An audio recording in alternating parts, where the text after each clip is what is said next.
udah mulai.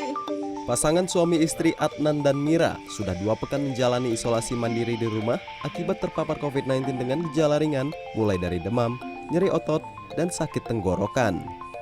Selama isolasi, keluarga yang tinggal di Tangerang Selatan ini rutin menggunakan pulse oximeter atau alat untuk memeriksa kadar atau saturasi oksigen di dalam darah. Alat ini cukup dijepitkan di ujung jari, kemudian akan muncul sinar yang mendeteksi protein di dalam darah yang membawa oksigen. Dalam waktu singkat, tanpa menimbulkan rasa sakit, alat ini menunjukkan persentase saturasi oksigen di dalam darah.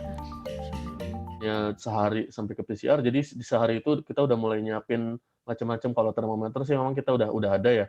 Nah kita langsung beli oximeter. Dan setelah ada datang oximeter, kita memang rutin cek sih. Jadi siang sore kita cek oximeter satu rumah. Jadi setelah cek suhu, kita langsung cek oximeter. Karena memang baca-baca dari orang yang sudah pernah kena, memang disarankan kita untuk yang isoman di rumah, kita punya oximeter gitu. Karena untuk cek oksigennya, saturasi oksigennya. Hal yang sama juga dilakukan Ervan Wahyudin. Meski belum pernah terinfeksi COVID-19, ia rutin memeriksa saturasi oksigen dengan alat ini.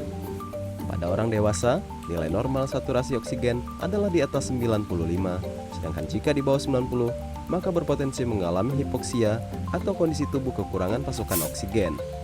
Alat pulse oximeter ini akhirnya saya merasa sedikit lebih tenang karena bisa mengetahui kadar oksigen saya setiap harinya itu bagus atau tidak.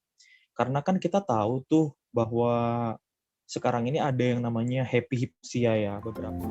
Happy hypoxia adalah kondisi tubuh minim oksigen tetapi tidak disertai dengan sesak nafas yang cukup banyak ditemui pada pasien COVID-19.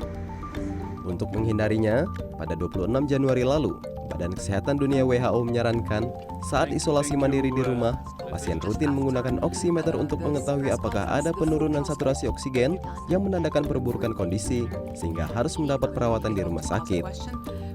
Oximeter bukanlah alat untuk menentukan seseorang terpapar COVID-19 atau tidak.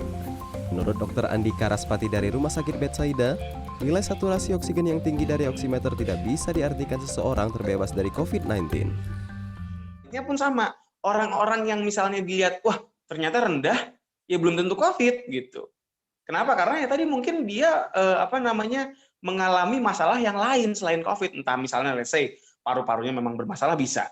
Orang-orang yang memang misalnya memiliki gangguan fungsi paru bisa. Atau tadi gangguan pada sirkulasi darah. Tadi lagi ada vasokonstriksi, lagi ada penyempitan pembuluh darah, atau anemia berat kayak tadi yang saya sebutin. Jadi ini nggak bisa dijadikan suatu diagnosis apakah ini COVID atau bukan. Tapi untuk orang-orang yang sudah kena COVID, sudah terkonfirmasi, misalnya dengan PCR begitu ya, dan kemudian dipakai itu kok turun, nah kita bisa curiga ini jangan-jangan karena COVID-nya gitu Pak. Oximeter yang kini dijual bebas dengan harga antara 100 hingga 200 ribu rupiah ini memiliki keterbatasan akurasi dalam kondisi-kondisi tertentu, diantaranya perfusi yang buruk seperti saat pasien mengalami hipotermia atau mengidap anemia, menggunakan cat kuku sehingga mengganggu sensor oximeter, pemasangan yang tidak benar, digunakan di tempat dengan pencahayaan terlalu terang, dan pasien keracunan karbon monoksida. Oximeter ini penting untuk disiapkan di rumah, terutama bagi pasien COVID-19 yang menjalani isolasi mandiri ataupun bagi kita yang tidak terinfeksi. Penting untuk memantau seberapa besar kadar oksigen di dalam darah. Tapi mesti dicatat bahwa oximeter ini bukanlah alat untuk mendeteksi keberadaan COVID-19 di tubuh kita. Mahardika Utama, Jakarta.